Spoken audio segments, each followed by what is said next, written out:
All right, ladies and gentlemen, welcome back. This is part two of digestion. We're looking at the enzymes. More specifically, we're looking at what are the enzymes that break down our macromolecules into our monomers. So our main idea here is going to be 331. The 331 represents the amount of enzymes necessary in each of the breakdowns of the macromolecules. So carbs have 3 enzymes, proteins use 3 enzymes, and lipids and fats just use 1. Okay? So you can write that down. So let's look at starch first of all. We're going to break down this whole video based on just the macromolecules. So we're going to start with starch or carbohydrates. Don't forget this is a polysaccharide, which basically means it's a carb. So the first bit of digestion happens in the mouth. So this is where starch gets broken down into maltose. So it doesn't get broken down into a monomer. This is a disaccharide. So it means it's made up of 2 subunits of glucose. And it gets broken down by the enzyme salivary amylase. So like in your saliva. Okay. Usually the pH in the mouth is somewhere in between 7 to 8 or 8.5. We'll say 7 to 8. Okay. So you can write that down. This is enzyme 1 and it happens in the mouth. And it breaks down starch into maltose. Okay? If any of that starch isn't broken down in the mouth, when it gets into the small intestine, because nothing happens in terms of carbohydrate digestion in the stomach, it will be broken down again into maltose, but this happens in the small intestine. Okay? Small intestine's pH is around 8.0, and this enzyme is called pancreatic amylase. Okay, so it is made in the pancreas, but used in the small intestine. Okay. Okay, so once that carbohydrates are all broken down into maltose, we need to continue to break them down into glucose.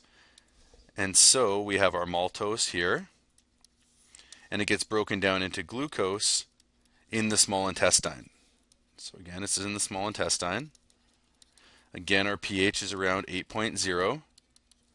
The enzyme that's going to break this down is called maltase. And maltase is made in the small intestine.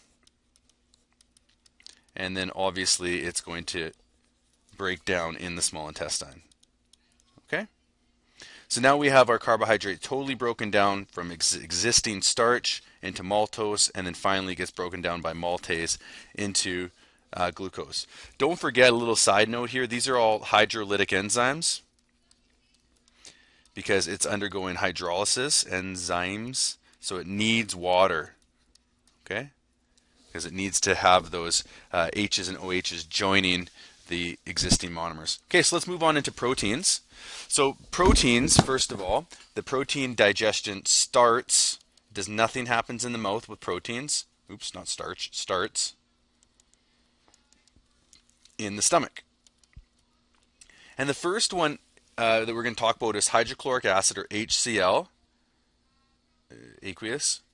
And what happens is that this is not an enzyme. It's a chemical that's going to help get the process started. So what the HCl does is it denatures the protein, okay, because of its low pH. So it denatures the protein, which causes it to unwind into a long chain, just basically it's a long polypeptide. Okay? It actually has 2 jobs though. What also the HCl does is it causes the enzyme pepsinogen to be converted into pepsin. The difference between these molecules is this one's inactive in this form, and this is active. This is an enzyme, and this pepsin is going to start the breakdown of polypeptides, and it breaks it down into peptides. Okay? So usually these ones are over, so greater than 50, and this one is usually less than 50 amino acids long. Okay, so that's your first So we'll call it pepsin. So that's your first enzyme. The next enzyme is going to take these smaller peptides and break them down even further. So let's call them smaller peptides. Okay, and the one that does this is called trypsin. Okay, and trypsin is activated and actually starts working. So it works in the small intestine. Okay, and then the last one here is where these small peptides get broken down into amino acids. And this happens in this small intestine as well. And pepsin, or sorry, this is called peptidases. So 2, 3, and peptidases are created or secreted from the small intestine as well. And sorry, I missed this one. This is secreted, or sorry, produced in the pancreas. So as you can see, there's about 3 things that you need to know. You need to know what the macromolecule is and what it gets broken down into. You need to know where it's secreted, like where it actually does the digestion, and where it actually is produced. Okay? So those are the 3 for the protein, and then at the end you have your amino acid, which could be absorbed into your small intestine. Okay, and the last one here is your lipids. So your lipids, first of all, need something that's not an enzyme, and it's called bile. Bile is produced by the liver. It's stored in the gallbladder. And then finally, it's used in the small intestine. Okay? And what bile does is it uses physical digestion. Digestion called emulsification to break down the fat into smaller pieces.